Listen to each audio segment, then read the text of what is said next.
ঈদ যেহেতু আইসা পড়ছে ভাবলাম কিছু কাজ কাম করে কিছু টাকা উপার্জন করব।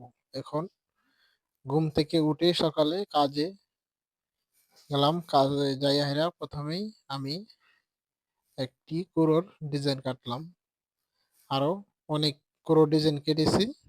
ভাবলাম একটা ভিডিও করি, দর্শকরে দেখাইতে হবে। তো আমার সম্মানিত ভিউয়ার যারা আছে তাদেরকে একটু কাটার ডিজাইনটা দেখাইলাম।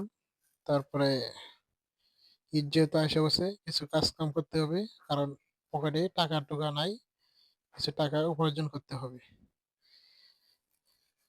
এভরিওয়ান, সকলেই দেখুন কিভাবে একটা পুরো ডিজাইন করতেছি। অনেক মিস্ত্রিরা আছে ডিজাইন কাটতে কষ্ট লাগে, তার জন্য ডিজাইন কাটে না। আমি যেহেতু পারি তাহলে একটু ডিজাইন কাটি দেখাইলাম। সব মিস্ত্রি ভাইদেরকে বলতেছি আপনারা সকলেই এইভাবে ডিজাইনটা কাটলে বারান্দার অনেক সুন্দর দেখা যাবে। আমি যেভাবে ডিজাইনটা কাটলাম আপনারা এইভাবে ডিজাইনটা কাটবেন। অনেক মিস্ত্রি ভাই আছে ফেসবুকে, ইউটিউবে, টিকটকে, আপনারা সকলেই ভিডিও ছাড়েন। আমার মতো সেম এভাবে একটা ডিজাইন করে দেখবেন, অনেক ভালো হবে, সুন্দর দেখা যাবে। সকলকেই বলতেছি ধন্যবাদ সবাইকে।